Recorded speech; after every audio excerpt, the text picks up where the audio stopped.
She knocked on that heavy oak gate, asking only for a crust of bread, but what she found behind that door changed her life in ways she could never have imagined.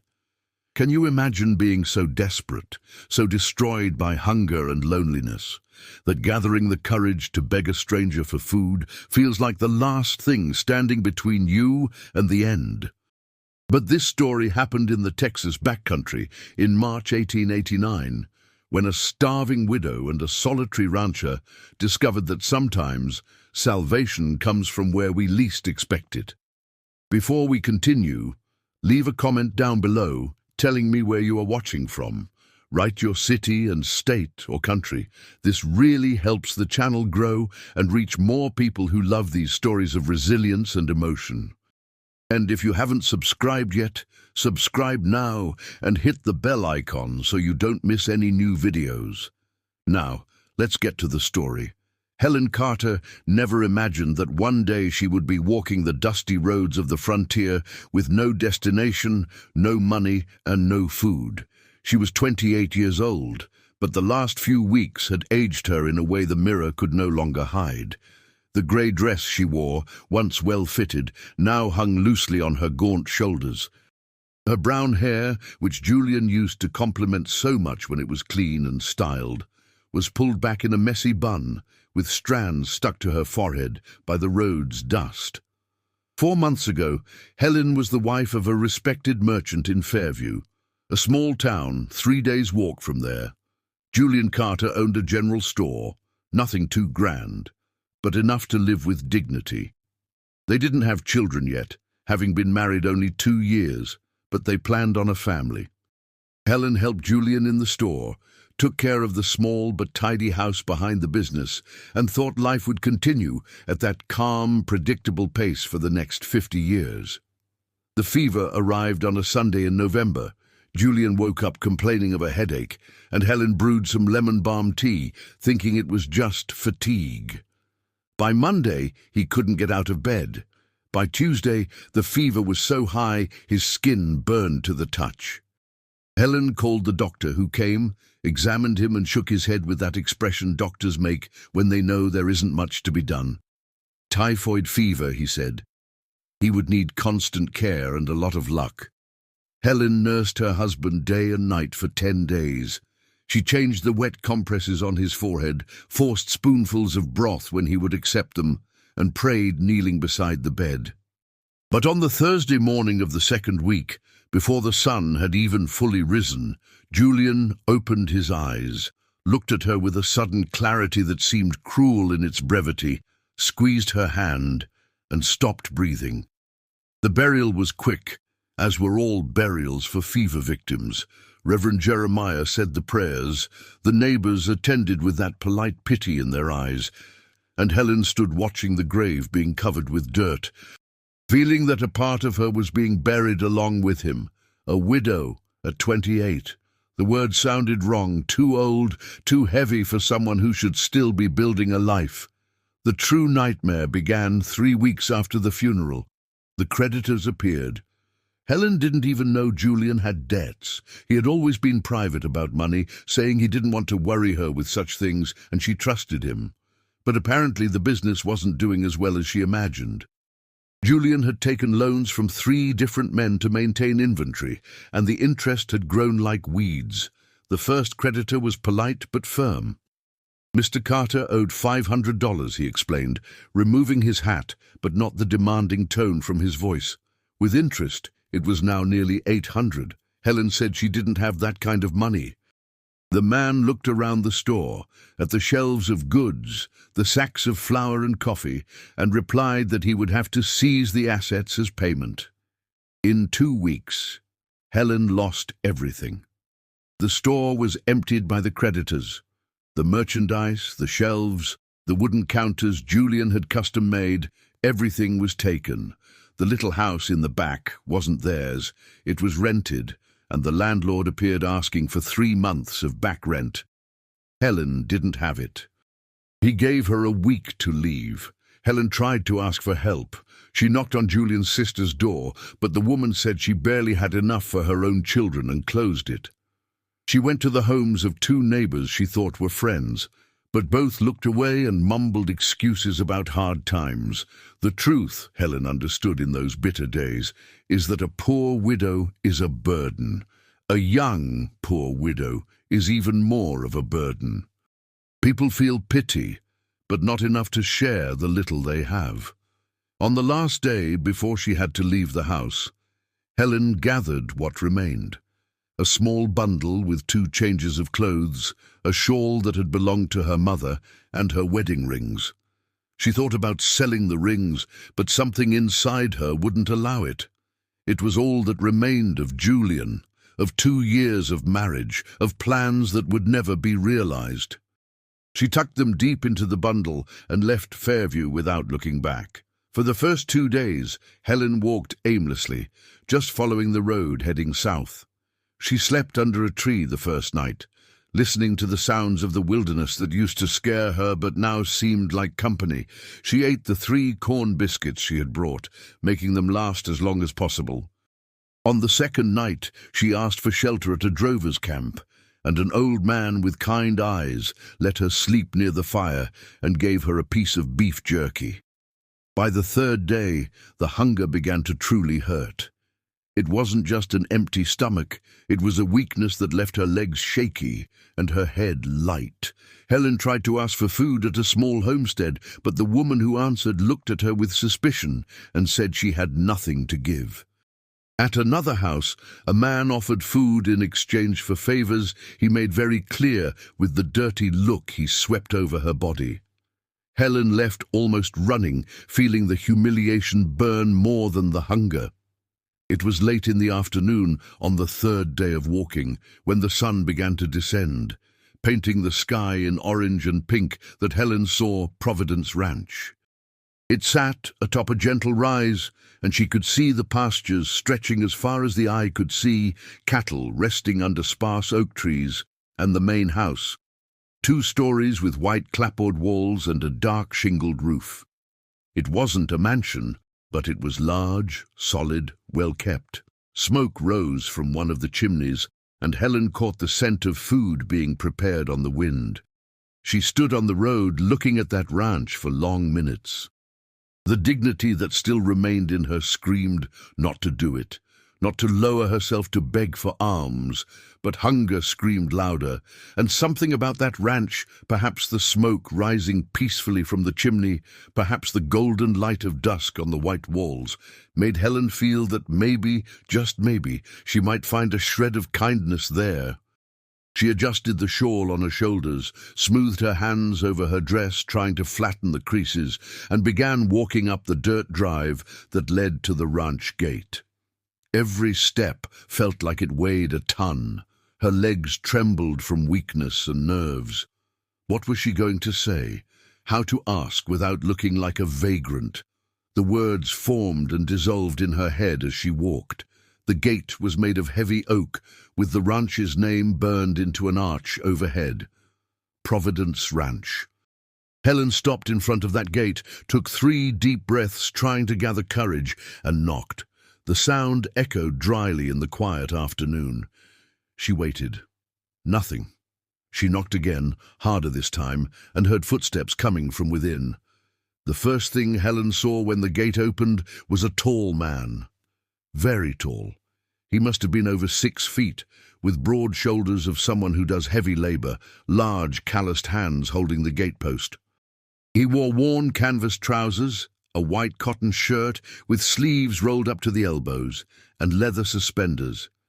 His face was one of those that has seen a lot, marked by the sun and time, but still strong. He was in his early 40s, Helen estimated. His dark hair was a bit long, falling over his forehead, and his eyes were a deep brown that seemed to weigh whoever they looked at.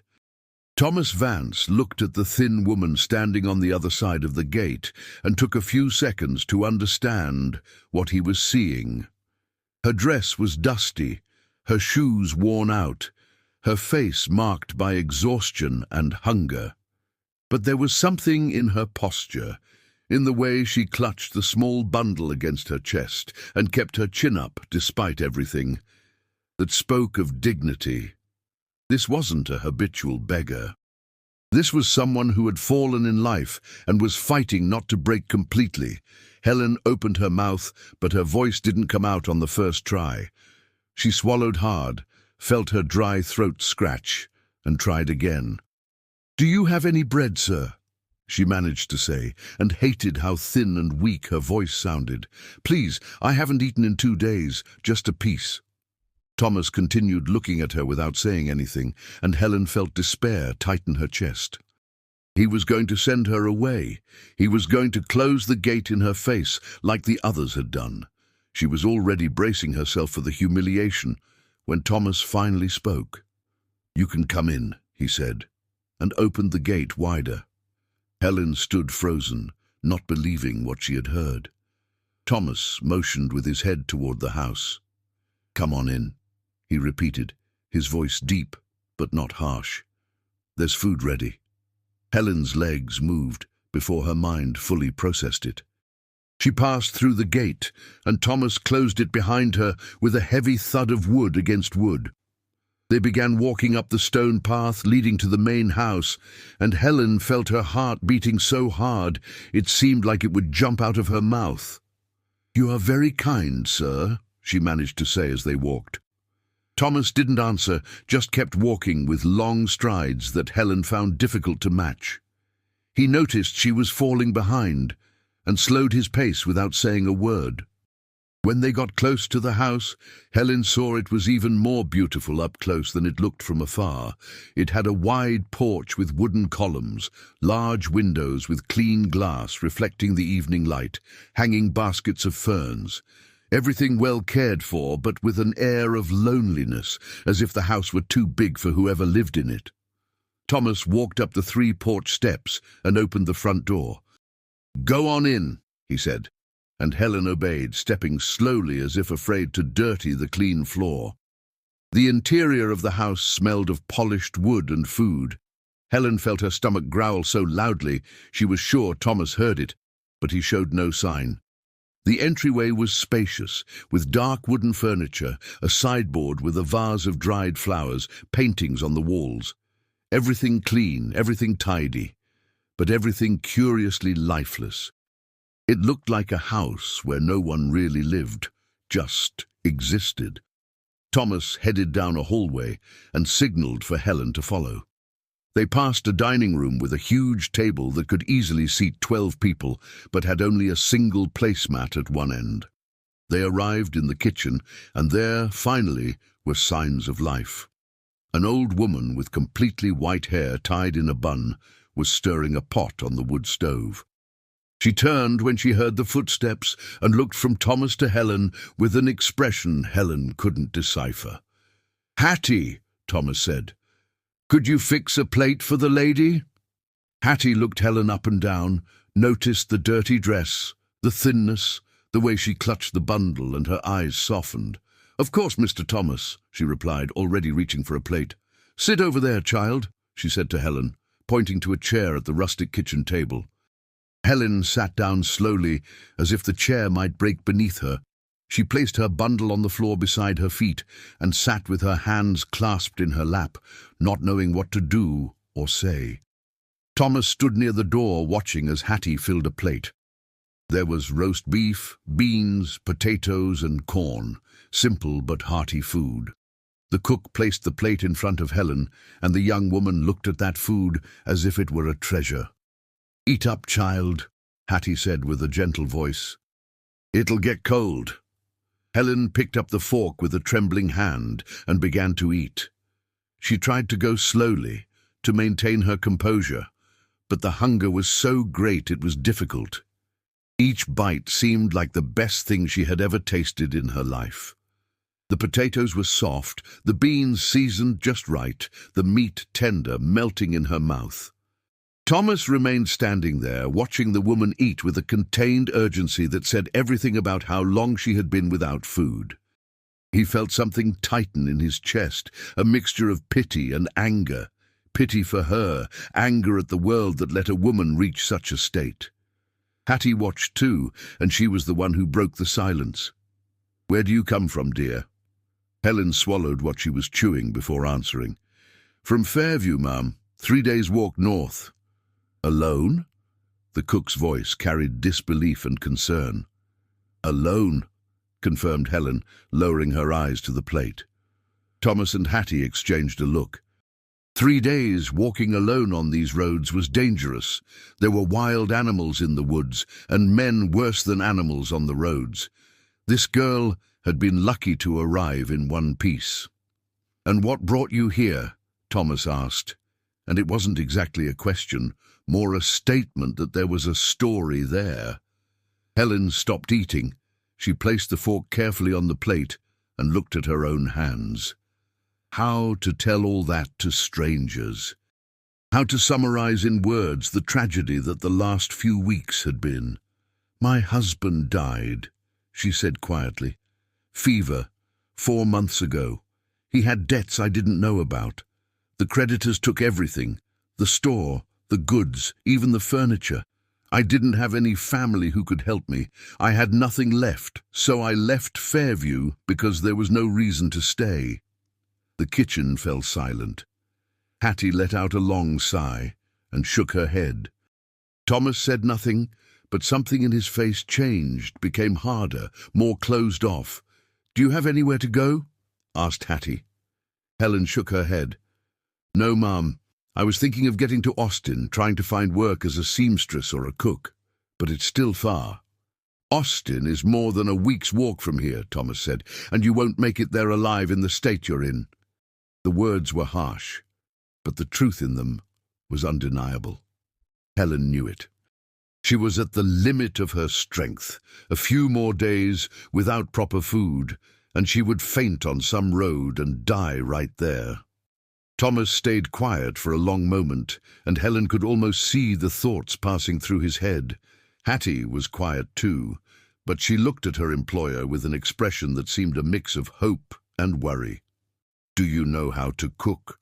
Thomas asked suddenly. Helen raised her eyes, surprised. "Yes, I do, sir. I cook well. I also know how to sew, wash, iron, take care of a house." Thomas nodded slowly, as if making a decision. "Hattie is getting old," he said, and the cook huffed indignantly, but didn't interrupt. "She needs help here in the house. If you want, you can stay for a while, help her with the cooking and cleaning. In exchange, I'll give you a roof, food, and a small wage at the end of the month. Nothing much, but enough for you to save up and continue your journey when you're better." Helen stared at Thomas, unable to speak. Was this real? A stranger was offering work, a home, food, to her who had appeared out of nowhere, asking only for bread. "I accept," she managed to say, and her voice came out choked with emotion. "Thank you so much, sir. You don't know what this means." Thomas waved his hand as if brushing away the gratitude. "Hattie will show you where you'll sleep," he said. "Rest today. Work starts tomorrow." He left the kitchen with heavy steps, and Helen sat there still holding the fork, feeling hot tears running down her face. She didn't know if she was crying from relief, gratitude, or the shock of finding kindness where she only expected indifference. Hattie approached and placed a hand on her shoulder. "It's going to be all right, child," the old woman said softly. "Mr. Thomas seems hard, but he has a good heart. He's just hurt, like you." Helen wiped her tears with the back of her hand and looked at the cook. "Hurt how?" Hattie sighed and began to clear the empty plate. "This house was once full of life, you know. Mr. Thomas was married. Miss Beatrice was a lovely woman, full of joy. But she died 7 years ago in childbirth. The baby died with her. Since that day, Mr. Thomas changed. He became closed off, quiet, works like a condemned man from sunrise to sunset, but doesn't really live, just exists." Helen felt her chest tighten with that revelation. So the lonely rancher who had opened the gate for her also knew the pain of loss. He also knew what it was to have life ripped away suddenly and have to keep breathing even when it no longer made sense. "Come," said Hattie. "I'll show you your room." Helen grabbed her bundle and followed the cook down a narrow corridor leading to the back of the house. They climbed a wooden staircase that creaked with every step and reached the second floor. Hattie opened a door at the end of the hall and lit an oil lamp. The room was small but clean. It had a single bed with a straw mattress, a nightstand, a chair, and a window overlooking the pastures. Nothing luxurious, but after 3 nights sleeping in the open, it seemed like a palace to Helen. It was the housekeeper's room, Hattie explained. But there hasn't been a housekeeper here for years. Mr. Tomás doesn't like many people in the house. You'll be the first new person living here in a long time. Helen placed her bundle on the bed and looked around that space that would be her refuge for the coming times. "I will work hard, Mrs. Hattie," she said firmly. "I will show Mr. Tomás he wasn't wrong to help me." The cook smiled. "I know you will, child. Now rest. Tomorrow we'll talk properly about the work." Hattie left, closing the door slowly, and Helen was alone in that room. She sat on the bed, felt the mattress yield under her weight, and for the first time in weeks allowed her body to relax. She was safe. She had a roof. She had food. She had a chance. She took off her worn shoes, lay on the bed still dressed, and looked at the dark wooden ceiling. She thought of Julian, of how happy he would have been to know she had found a place to stay. She thought of the sad-eyed rancher who had said only, "You can come in," but who with those 4 words had saved her. She thought about tomorrow, the work that would begin, the life she would have to rebuild brick by brick. And there, in that small room at the back of a ranch in the middle of nowhere, Helen Carter closed her eyes and slept for the first time in days, without the terror of not knowing where she would be when she woke up. Downstairs, sitting alone in the dark library, Tomás Vance stared at his glass of brandy without drinking. He still saw that woman's face, the dignity in her eyes even while begging, the gratitude when he offered work. He had done the right thing, he knew that, but something about that young woman bothered him, not in a bad way. It bothered him because it had awakened something he had buried 7 years ago. Compassion, a desire to help. A desire not to be so alone in that oversized house. Tomás drank the brandy in one gulp, felt it burn down his throat, and stood up. Tomorrow would be another day of work. He had to check the fences in the east pasture, talk to the foreman about vaccinating the cattle, review the accounts with the buyer from Austin. He didn't have time to be thinking about sad-eyed widows. But when he went up to his room and past the back hallway, he looked at the closed door where Helen slept and stood there for a few seconds before moving on. Something had changed at that ranch that day. He didn't know exactly what yet, but he felt it in the air, like you feel the rain coming before the first drops fall. Helen woke up when the sun hadn't fully risen yet. The faint light entered through the small window of the room, tinting everything blue-grey. For a few seconds, she didn't know where she was, felt panic rise, thinking she was still on the road, but then she saw the wooden ceiling, felt the mattress under her back, and remembered the ranch, the rancher, the chance. She got up quickly, smoothed the dress wrinkled from sleeping in it, and opened the bundle to grab the other change of clothes she had. It was a light blue cotton dress, simpler than the grey one, but at least it was clean. She changed clothes, redid her bun, pinning her hair with the 2 pins she had left, and went down the wooden stairs, trying not to make noise. Hattie was already in the kitchen when Helen arrived. The old woman was stirring the embers in the wood stove with a poker, preparing the fire for breakfast. She looked at Helen and smiled. "Good morning, child. Sleep well?" "I did, ma'am," replied Helen, and it was true. She had slept deeply for the first time in weeks. "How can I help?" Hattie looked her up and down, noticed the clean dress, the tidy hair, and approved with a nod. "You can start by drawing water from the well to fill the house pitchers. Then you'll need to sweep the porch and the parlor. Mr. Tomás wakes up early, has coffee at 6 o'clock sharp. He likes strong coffee, bread with butter and cheese when we have it." Helen absorbed every word as if they were sacred instructions. She wanted to do everything right, prove she deserved to be there. "Where is the well, ma'am?" "Out back near the chicken coop. There's a wooden bucket hanging on the side. Fill the 3 large clay pitchers in the pantry." Helen went to the pantry, grabbed the pitchers, and went out through the back of the house. The morning air was fresh, with that scent of damp earth and grass that comes before the sun heats everything up. The sky was brightening fast, turning from grey to pink and orange on the horizon. Helen heard the roosters crowing, the distant lowing of cattle, the sound of birds waking up in the trees. The well was about 30 yards from the house, protected by a shingled roof. Helen dropped the bucket tied to the rope, heard the splash of water down below, and began to pull. Her arms ached from the effort. She was still weak, but she didn't complain. She filled the first pitcher, then the second, then the third. She carried one at a time back to the kitchen, feeling her shoulders burn with the weight. Hattie was cutting thick slices of homemade bread when Helen returned with the last pitcher. The cook looked at the young woman and saw the sweat on her forehead, the way she breathed harder from the exertion, but she also saw the determination. This girl was going to work out, Hattie thought. She had grit. Helen swept the porch with a straw broom, removing the dry leaves the wind had brought during the night. Then she swept the parlour, being careful with the furniture, with the rugs. Everything in the house was well cared for, but had that air of abandonment, as if no one really used those spaces. The parlour looked like a stage set up to receive guests who never arrived. When she returned to the kitchen, Hattie was setting the table. "Mr. Thomas eats here in the kitchen when he's alone," the old woman explained. "He only uses the dining room when there's company, and there's almost never company." At that moment, Helen heard heavy footsteps coming from the hallway.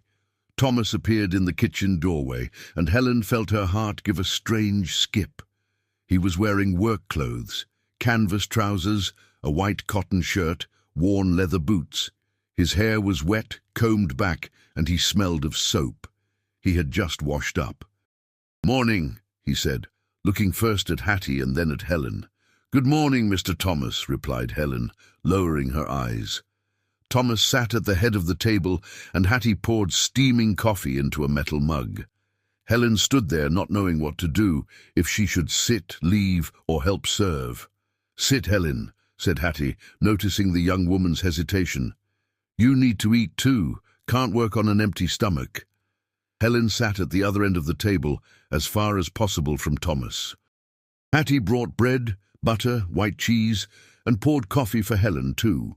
The young woman ate slowly, trying not to make noise, hyper-aware of the rancher's presence there.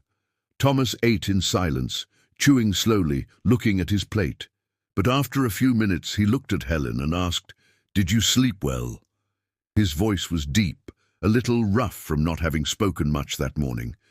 Helen raised her eyes, surprised to be addressed directly. "Yes, sir. Very well. Thank you." Thomas nodded and went back to eating. A few more minutes of silence, and then he spoke again. "Hattie will teach you the house chores. If you need anything, you can ask her. I spend the day in the pastures. I only come back at lunchtime." "Yes, sir." Thomas finished his coffee, stood up, grabbed his leather hat hanging on a hook near the door, and left without another word. Helen heard his footsteps fading, heard the front door open and close, and let out a sigh she didn't even know she was holding. Hattie chuckled softly. "No need to be so tense, child. Mr. Thomas doesn't bite." Helen tried to smile, but still felt her nerves on edge. "He's very serious." The cook sat in the chair Thomas had left empty and took a sip of her own coffee. "He is serious, yes," she agreed. "But he's fair. Never saw him mistreat anyone, never saw him be cruel. He's just very quiet, very closed off, but you'll get used to it." Helen's first days at Providence Ranch followed a routine that soon became familiar. She woke before the sun, helped Hattie with breakfast, cleaned the house, washed clothes, helped prepare lunch and dinner. The work was hard, especially for someone still recovering from weeks of deprivation, but Helen didn't complain. She worked with an almost fierce dedication, wanting to prove her worth at every moment. She saw little of Tomás. He left early and returned only for meals, always quiet, always serious. He ate quickly, thanked them for the food with a nod, and went back to work. But Helen began to notice small details. The way he always cleaned his boots before entering the house so as not to track in mud. How he never left a dirty plate, always taking it to the sink. How he asked Hattie if she needed anything, if her joint pain had improved. They were small gestures, but they said a lot about the man he was beneath that hard shell. A week after Helen arrived, the first break in the routine occurred. It was late afternoon. The sun was already setting, and Helen was in the kitchen helping Hattie prepare dinner. They heard the front door open, Thomas's footsteps, and then a dull thud. Hattie and Helen exchanged a look and ran to the living room. Tomás was standing near the door, holding his left arm, and Helen saw blood running between his fingers. "Mr. Tomás, what happened?" shouted Hattie, already going to get clean cloths. "It was nothing," replied Tomás through clenched teeth. "Was fixing the fence in the west pasture and the barbed wire snapped, cut my arm." Helen didn't think. She just acted. She pulled the nearest chair and said with a firm voice, "Sit here. We need to clean this." Tomás looked at her surprised, not used to taking orders, but something in her tone made him obey. He sat, and Helen took the cloths Hattie brought. Carefully she moved his hand away from the wound and saw the cut. It was deep, about 4 inches on the forearm, bleeding quite a bit. "Need warm water and soap," said Helen. "Hattie, can you bring the lamp closer? I'll need light." The cook obeyed, impressed by Helen's calm and confidence. The young woman began to clean the wound delicately but without hesitation. Tomás stayed quiet, watching her hands work. They were small hands, thin but steady. She wiped away the blood, washed the cut with water and soap, examined it to make sure there were no barbs of wire. "You know how to dress a wound," said Tomás, and it wasn't a question. "Learned from my mother," replied Helen, without taking her eyes off what she was doing. "She helped the doctor in our town when I was a child. I used to watch. Later she taught me." Helen took a clean cloth, tore it into strips, and began to bandage Tomás's arm, wrapping the fabric with enough pressure to stop the blood, but without tightening it too much. Her fingers brushed against his skin a few times, and Tomás felt a shiver that had nothing to do with pain. "Done," said Helen, tying a firm knot in the bandage. "It'll need changing tomorrow." "If it starts to hurt a lot or gets hot, call me. Could be infection." Tomás looked at his bandaged arm and then at Helen. "Thank you," he said, and something in the way he spoke made Helen finally raise her eyes and meet his. They stayed like that for a few seconds, looking at each other, and Helen felt her face heat up. She looked away quickly and started gathering the bloody cloths. "You're welcome, sir." That night, during dinner, Tomás was more talkative than usual. He asked Helen where she had come from originally, before Fairview. She told him she had been born in Missouri, in a small town called Oak Creek, that her father was a blacksmith and her mother helped the local doctor, that she had moved to Fairview when she married Julian. "And do you know how to read?" Tomás asked suddenly. Helen nodded. "Yes, I do. My mother insisted. She said a woman needed to know how to read and write just as much as a man." Tomás was quiet for a moment and then said, "There's a library here in the house. Books no one's read for years. If you want, you can use it." Helen felt her chest warm at that offer. "Really? I would love that, Mr. Tomás." He shrugged, as if it were no big deal, but Helen saw the corner of his mouth curve in an almost imperceptible hint of a smile before he went back to eating. That night, after dinner, Tomás took Helen to the library. It was a room off the parlour, with floor-to-ceiling wooden shelves full of books. There were leather-bound volumes, hardcovers, even some old newspapers stacked up. It smelled of old paper and wood. "My wife liked to read, Thomas said, standing in the doorway while Helen looked around in wonder. She gathered most of these books. Take whatever you want. He left before Helen could thank him, and she stood there alone in the middle of that forgotten library, feeling she was getting to know a piece of the history of that house, that ranch, that closed-off man who was slowly letting her in. Weeks passed, and something was slowly changing at Providence Ranch. It wasn't anything dramatic, anything obvious, but it was there. Helen and Thomas began to talk more during meals. He told her about the work on the ranch, the difficulties with the cattle, the rains that were late. She told him about the books she was reading, memories of childhood, small everyday things. Hattie watched everything with sharp eyes and a discreet smile. She saw Mr. Thomas coming for lunch earlier than before. She saw him finding excuses to pass through the kitchen. She saw Helen fixing her hair every time she heard his footsteps approaching. If you are enjoying this story, don't forget to like this video and share it with someone who also loves emotional stories of resilience. 1 month after Helen's arrival, she was in the yard hanging sheets on the line when she heard horses arriving. There were 3 men, and the one in front rode a sleek black horse and wore clothes that clearly cost a lot. Linen suit, felt hat, polished boots. Helen stood holding a sheet while the men dismounted. The one on the black horse looked her up and down with an expression she didn't like. There was something calculating in that look, something cold. "And who might you be?" he asked, taking off his hat in a gesture that seemed polite, but rang false. "Helen Carter, sir. I work here at the house." "Ah," said the man with a smile that didn't reach his eyes. "You work here? How interesting. And is my brother-in-law around?" "Your brother-in-law?" "Thomas Vance. I'm Augustus Vance, his late wife's brother. I've come for a visit." At that moment Thomas appeared coming from the stable, and Helen saw his expression change when he recognized the visitors. He wasn't welcome. That was clear in the way his shoulders tensed, in the hard line of his jaw. "Augustus," said Thomas, with no warmth in his voice. "Brother-in-law," replied Augustus, spreading his arms as if they were great friends. "How rude of me, staying away so long without visiting." Thomas looked at the 2 men accompanying Augustus, heavy types with grim faces, and then looked back at his brother-in-law.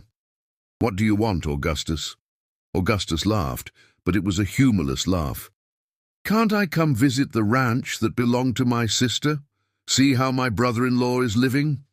"The ranch belongs to me," said Thomas firmly. "Always has." Of course," agreed Augustus, raising his hands in a placating gesture. "I didn't come to argue property.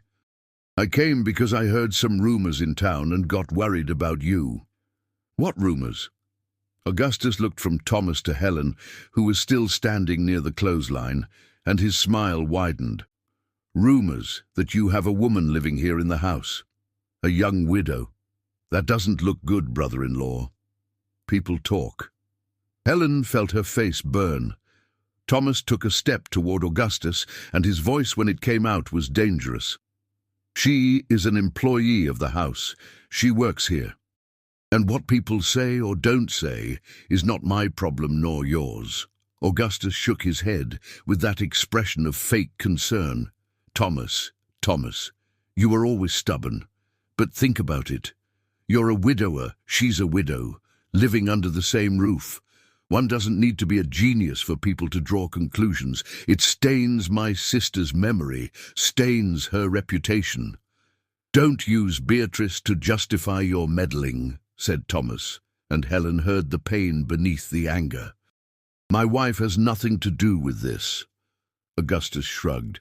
"I'm just saying it might be better for you to let this girl go before the rumors get worse, before it starts affecting your business. You know how it is. A rancher with a tarnished reputation has trouble closing deals." Thomas stayed quiet, and Helen saw the struggle happening inside him. She wanted to say something, wanted to defend her own honor, but knew it wasn't her place.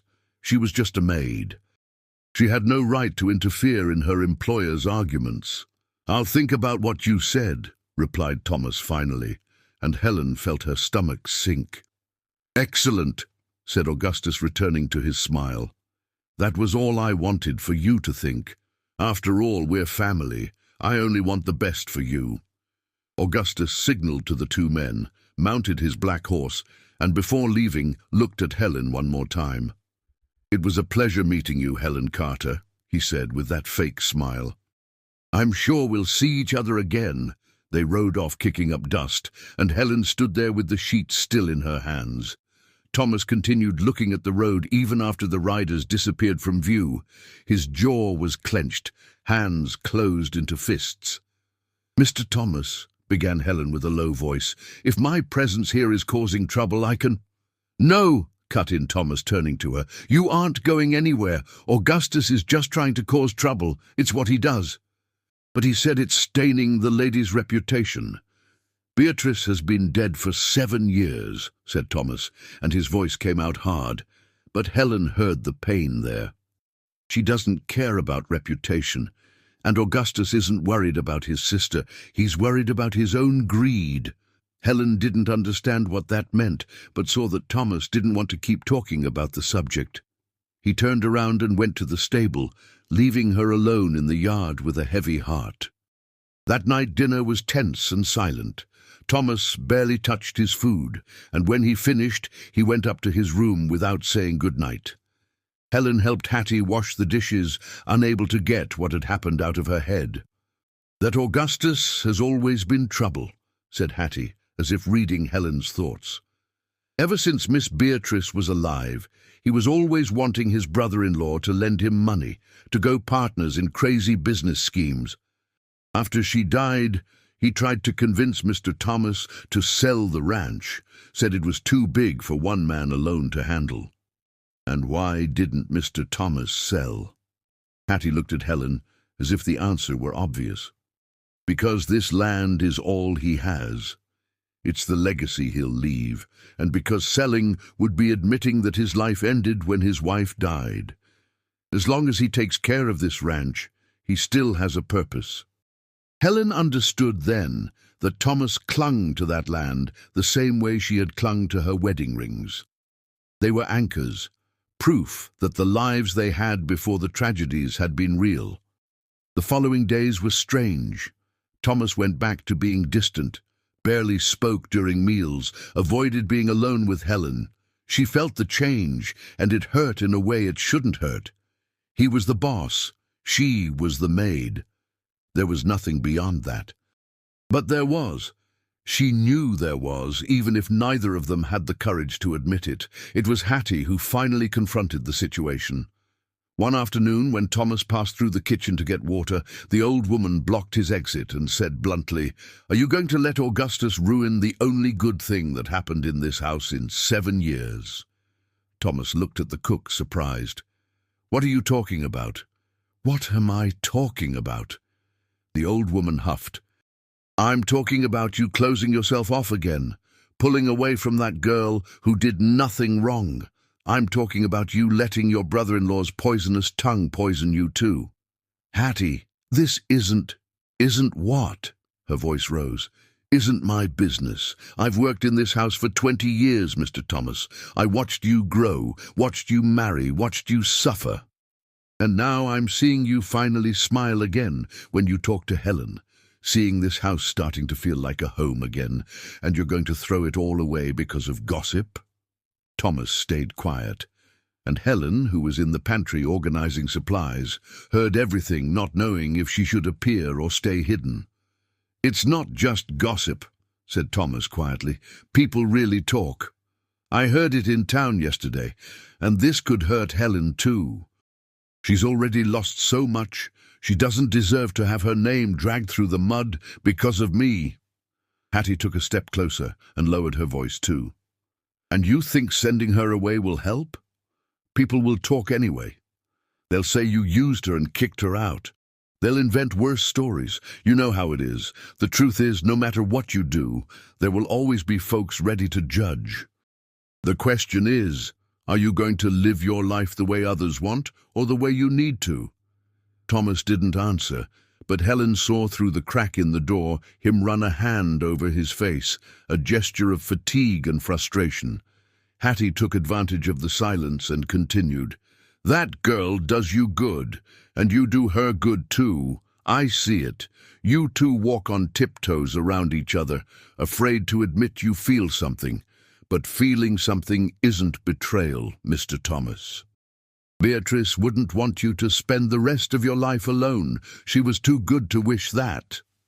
Thomas left the kitchen without answering, but Hattie stood there with a satisfied expression of someone who had planted the necessary seed.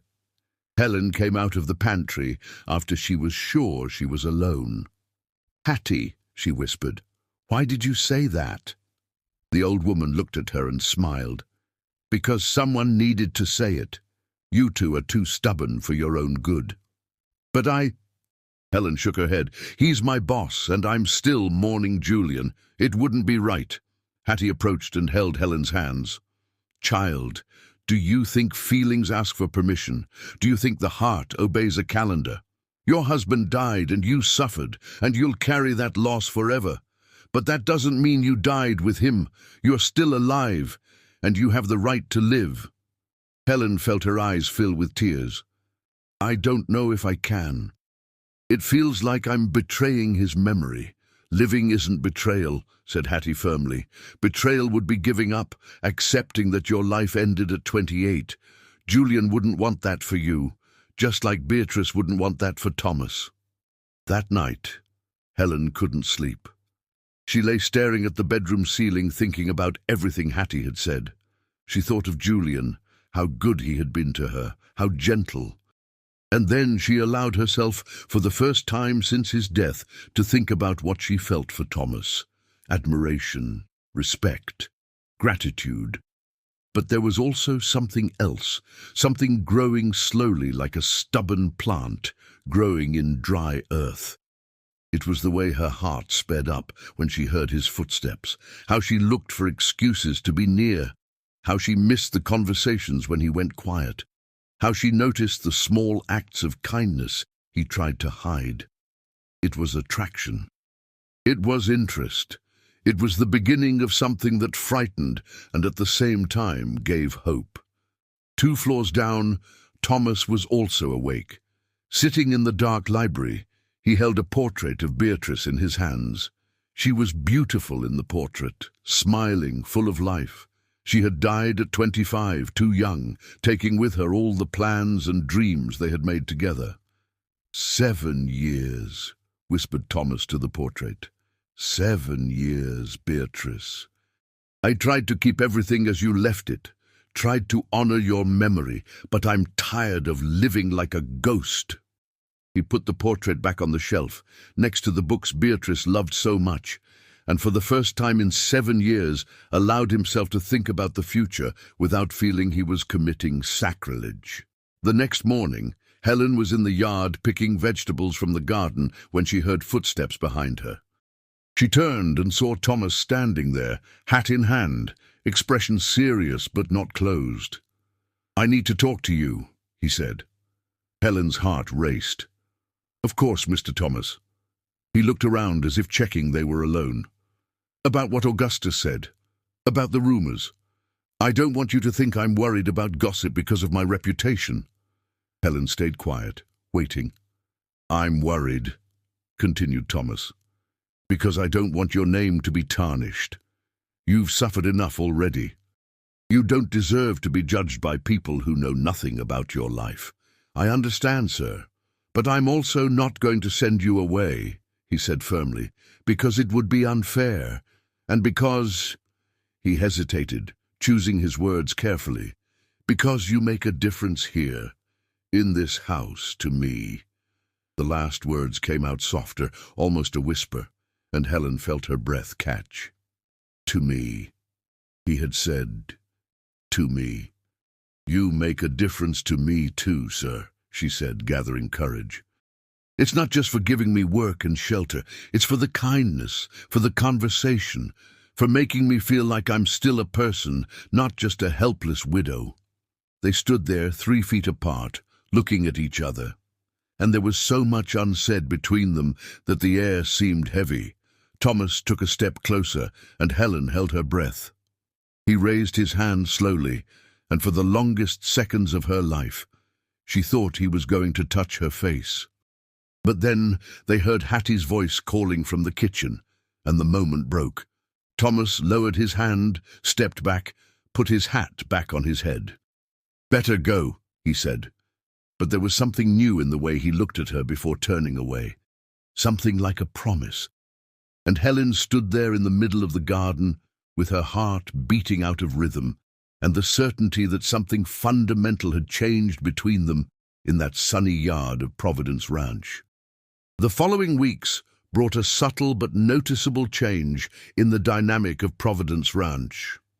Tomás began returning to the house earlier, inventing excuses about needing to review accounts or check pantry stock. Helen found reasons to be in the library at the same times he usually passed by there. They talked more, laughed more, and Hattie watched everything with a discreet smile as she stirred her pots. One afternoon in April, Helen was on the porch mending the hem of a curtain when Tomás approached, carrying a chair, and sat beside her. He didn't say anything for a while, just sat there watching the sun begin to set over the pastures. The golden light of late afternoon bathed everything, leaving the fences and the grass with that warm glow that only happens at this time of day. "Do you know how to ride a horse?" Tomás asked suddenly. Helen stopped sewing and looked at him surprised. "I know a little. My father taught me when I was a child, but I haven't ridden in years." Tomás stood up and held out his hand to her. "Come, I want to show you something." Helen hesitated only a second before placing her hand in his. His palm was calloused, warm, and when his fingers closed around hers, she felt that shiver go up her arm. They went to the stable, and Tomás saddled 2 horses, a gentle brown mare and a taller chestnut horse. "She's calm," Tomás said, pointing to the mare. "She won't give you trouble." Helen mounted with his help, feeling his strong hands holding her waist to help her up. Tomás mounted his horse with that ease of someone who spent their whole life on an animal, and they began to ride slowly through the property. Tomás led her along a path that climbed a gentle hill. The higher they went, the more the view opened up. Helen could see the main house down below getting small, the pastures stretching in all directions, the river winding in the distance, reflecting the light of the setting sun. When they reached the top of the hill, Tomás stopped his horse and dismounted. He helped Helen down, and the two stood there side by side, looking at that immensity of land. "It's beautiful," whispered Helen. "This was Beatrice's favorite place," said Tomás quietly. "She came here when she wanted to think, when she needed peace. After she died, I couldn't come up here. It hurt too much." Helen looked at him and saw the old pain in his eyes, but she also saw something new.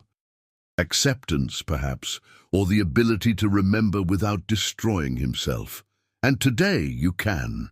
Tomás turned to look at her, and there was an intensity in that gaze that made Helen's heart speed up. "Today I can, because you are here with me." The words hung suspended between them, charged with meaning. Helen felt her throat tighten with emotion. She wanted to say so many things but didn't know how to start. Tomás took a step closer, so close she could feel the heat of his body. "Helen," he began, and his voice came out raspy, "I know I have no right to say this. I know you work for me, that you are grieving, that you may not feel anything but gratitude. But I need to be honest." He stopped, took a deep breath, and continued. "When you knocked on my gate asking for a piece of bread, I opened it because I thought I was doing charity. But you were the one who saved me, not the other way around. You brought life back to that dead house, brought light, and I—" He shook his head, as if he didn't believe what he was about to say. "I am falling in love with you." Helen felt tears fill her eyes. Tomás saw it and seemed to panic. "I'm sorry," he said quickly. "I shouldn't have spoken. Forget it, She didn't let him finish. She placed her hand on his face, felt the stubble scratch her palm, and said with a steady voice despite the tears, "I am falling in love with you too." Thomas's face transformed. The tension dissolved, giving way to an expression of relief so deep it was almost pain. He covered her hand with his, turned his face and kissed her palm with a delicacy that made her heart melt. "I don't know if this is right," whispered Helen, "if it's too soon, if people will understand." Thomas rested his forehead against hers, and they stayed like that, breathing the same air, closer than they had been in months of living together. "I don't care what people think," he said.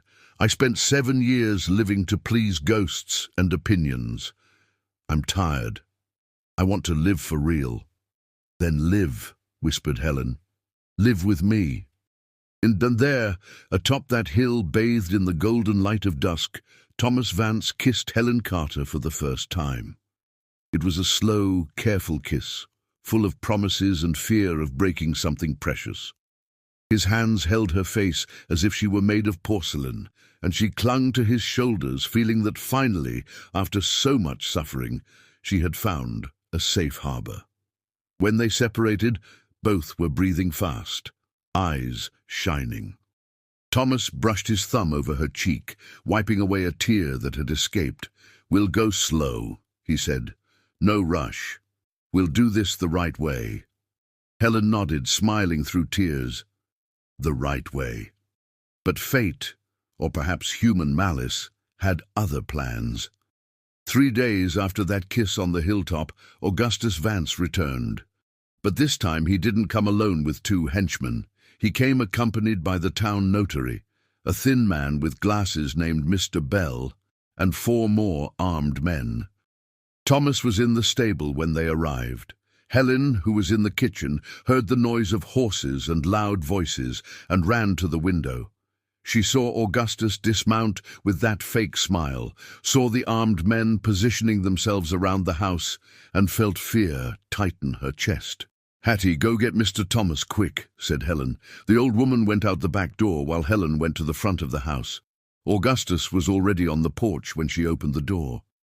"Ah, the charming Helen," he said, taking off his hat. "Good to see you again.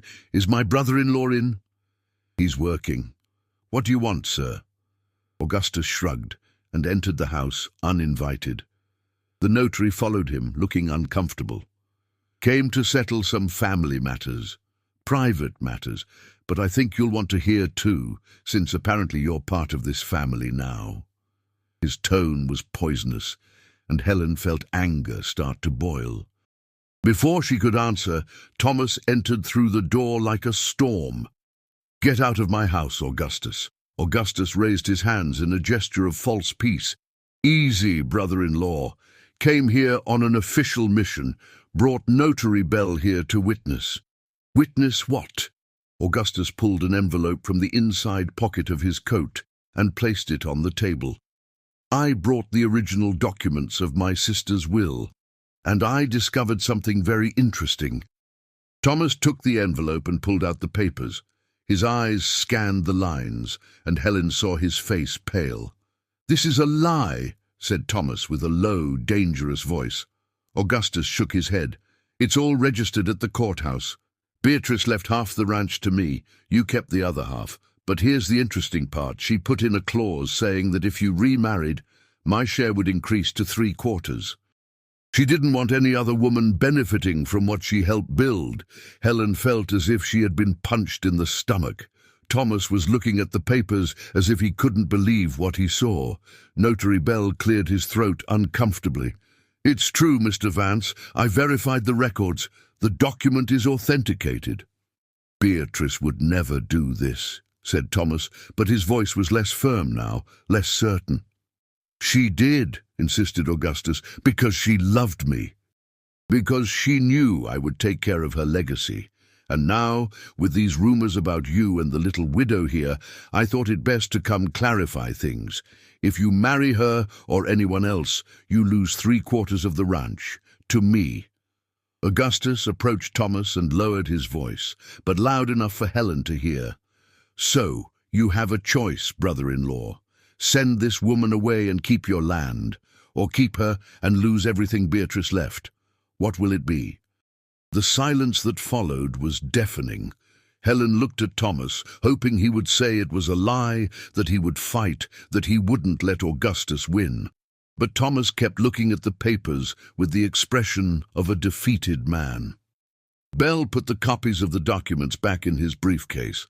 "I'm sorry, Mr. Vance, but the law is clear. If you need anything, you can find me at the office." The notary left hurriedly, happy to escape that situation. Augustus stayed a moment longer, savoring the victory. "I'll give you a week to think," he said to Tomás, "a week to decide what is more important, the land or the woman."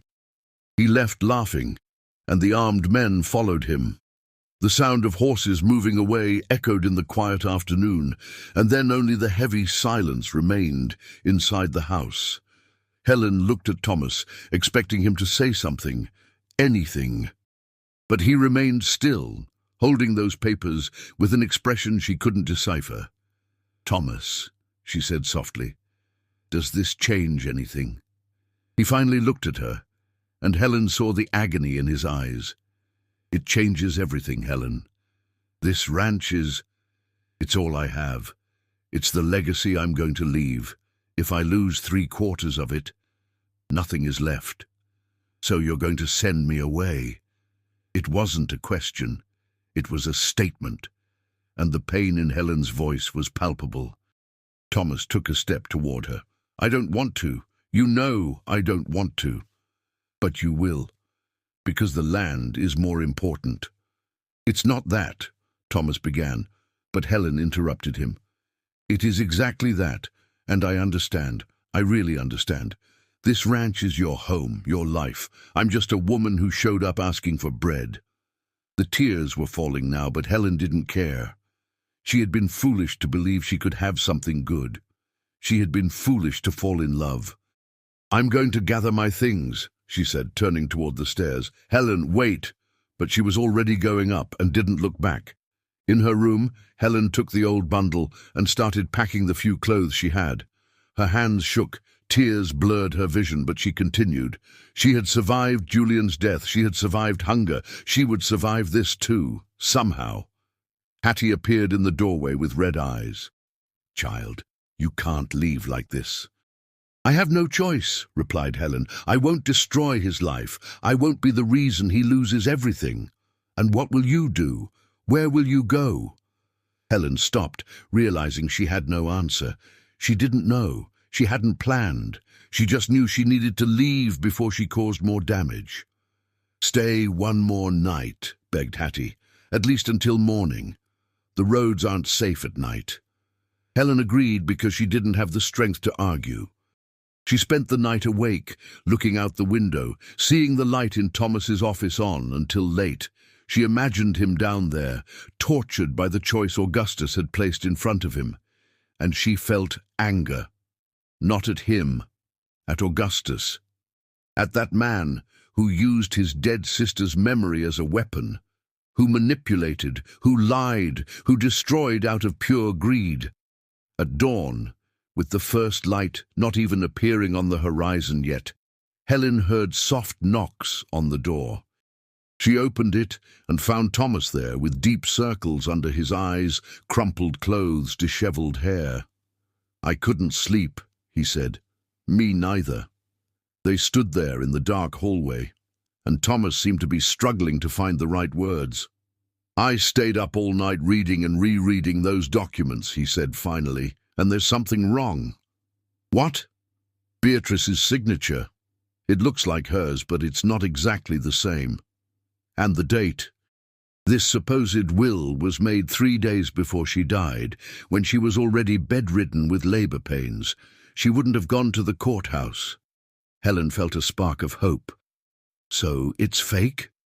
"I think so, but I can't prove it yet.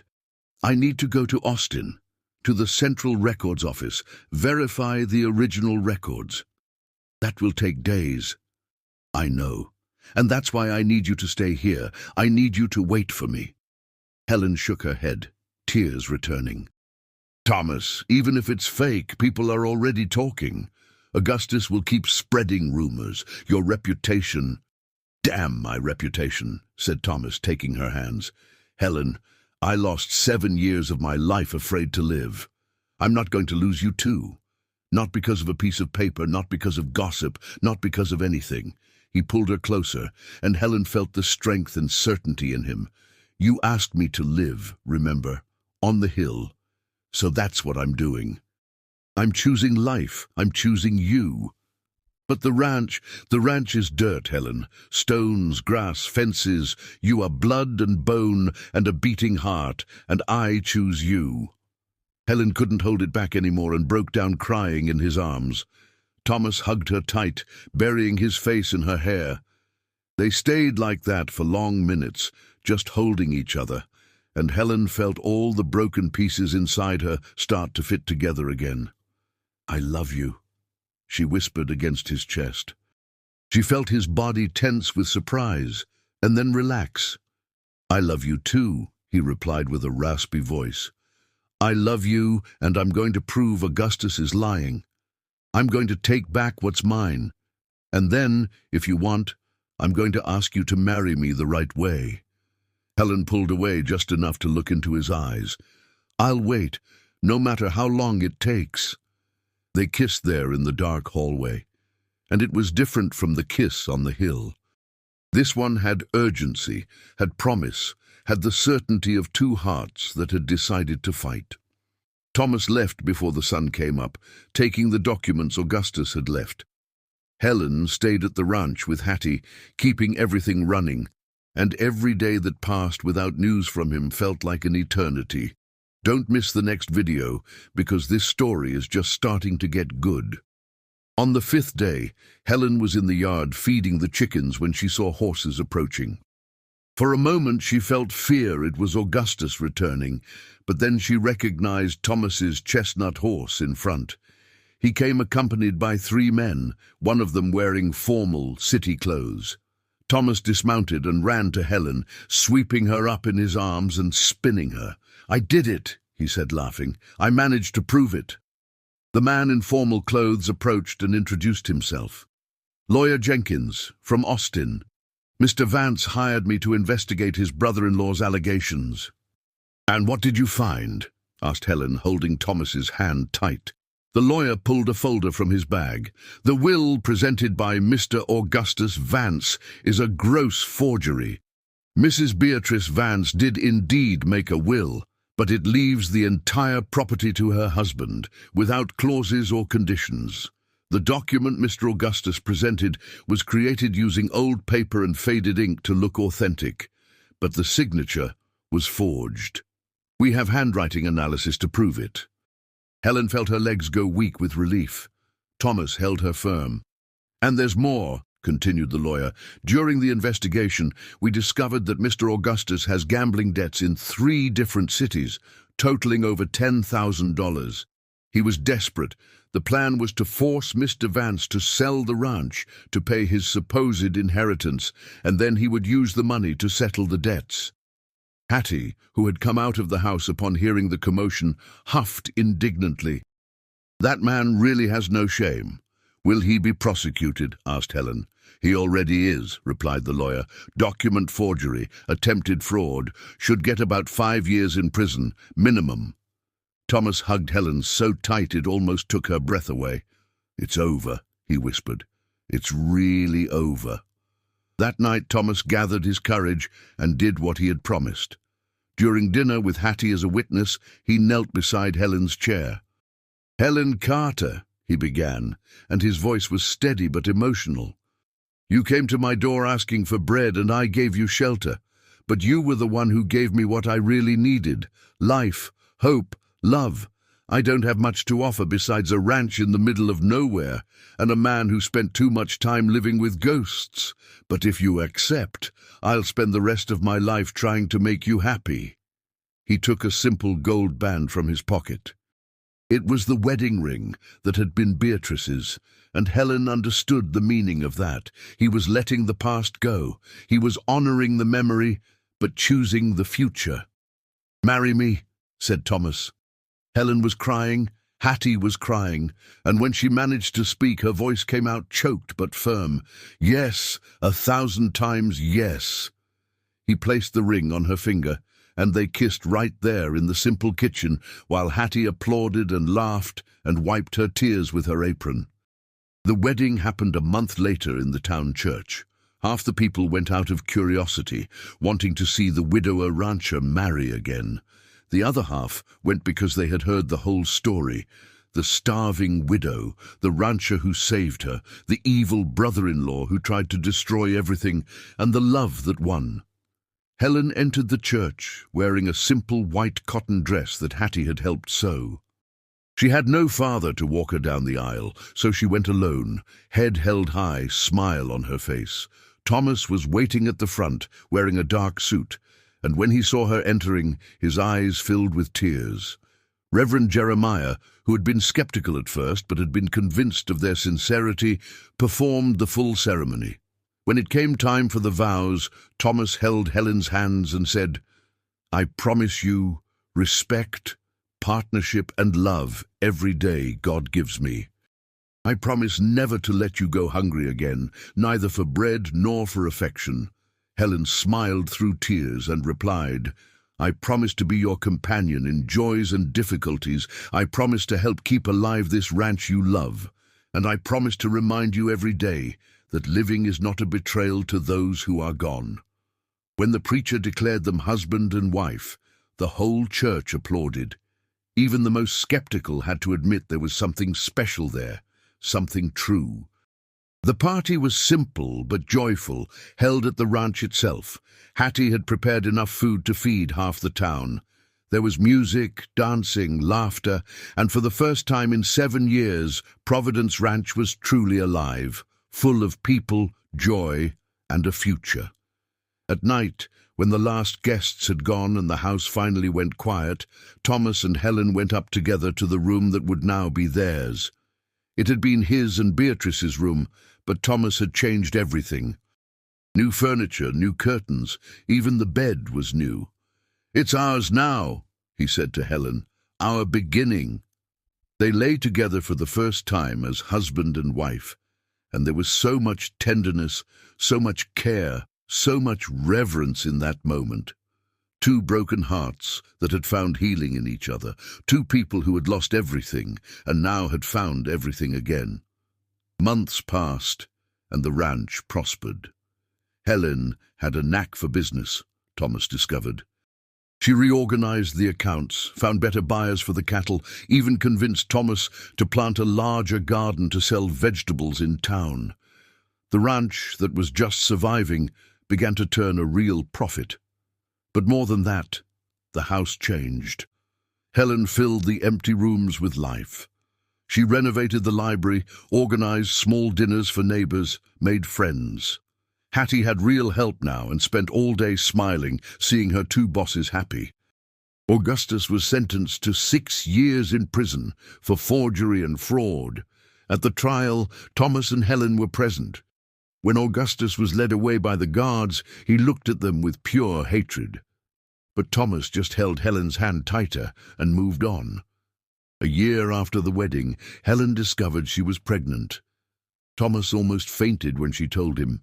His joy was so pure, so complete, that it made Helen laugh and cry at the same time. He became super protective, wouldn't let her do anything heavy, lived worried. The pregnancy was peaceful. And on a January morning, with the sun rising over the pastures, Mary Beatrice Vance was born, a small girl with dark eyes just like her father's and brown hair just like her mother's. When they placed her in Tomás's arms, he looked at that tiny child and cried like he hadn't cried in years. It was healing. It was redemption.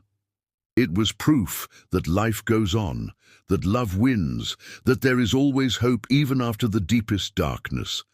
Hattie became the grandmother Mary would never have by blood, spoiling the girl and singing lullabies.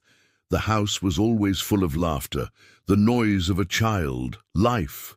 3 years after the day Helen had knocked on that gate asking for bread, she was on the porch of Providence Ranch holding Mary in her lap.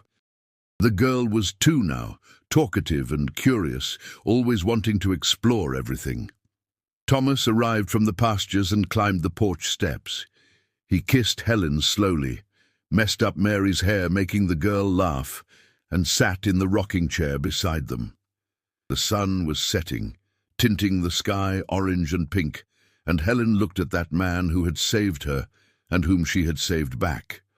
She looked at their daughter, the fruit of a love that had been born of desperation and had bloomed into something beautiful and true. "What are you thinking about?" asked Tomás. Helen smiled. "I was thinking about how strange life is. I knocked on your door, asking for just a piece of bread, and you gave me a home, a family, love, everything." Tomás took her free hand and interlaced their fingers. "You gave me everything," he replied. "Before you, I just existed. Now I live." Mary yawned and snuggled into her mother's lap, about to sleep. Helen rocked her slowly, singing softly, and Tomás watched the two loves of his life with an expression of deep contentment. Inside, Hattie was preparing dinner. The smell of homemade food came through the open window. On the road leading to the ranch, some wildflowers had begun to bloom, and at the top of the hill, where Tomás had taken Helen on that distant afternoon, the wind swayed the gentle grass. Providence Ranch was no longer a mausoleum, it was a home. And in town, when people spoke of Tomás Vance and Helen Carter, it wasn't with gossip or judgment anymore. It was with respect, with admiration. They spoke of the widow who had arrived starving and had become the most dedicated wife, the most loving mother, the shrewdest business partner the rancher could have asked for. They spoke of the rancher who had honored his first wife's memory without chaining himself to her, who had opened his heart to love again, who had become a father at 45 and was happier than he had ever been. But most of all, they spoke of how sometimes salvation comes from where we least expect it, of how a simple request, "Do you have bread, sir?" can be the start of a beautiful story, of how two broken people can join together and become whole, and that sometimes when you ask for just bread, God gives you a banquet. Helen looked at Tomás, at Mary sleeping in her arms, at the ranch stretching beautiful and prosperous under the evening sky, and felt gratitude so deep it was almost pain. She had come here with nothing, no hope, no future, no reason to go on. And she had found everything. She had found love, family, purpose. She had found life. And it had all started with 3 simple words spoken by a stranger with a kind heart. "You can come in." 3 words that had changed everything. 3 words that had saved 2 lives. 3 words that had created a family. The night descended slowly over Providence Ranch, and inside that house with white walls and a dark roof, 3 hearts beat in sync. A family, a home, a future built on the ashes of the past. And if anyone passed by that road that night and looked at the illuminated house, they would see through the window a scene of simple perfection. A man, a woman, a child, love, peace, happiness. They would see proof that even in the darkest hours, the light always finds a way back, and that sometimes the greatest blessing comes disguised as desperation knocking at the door.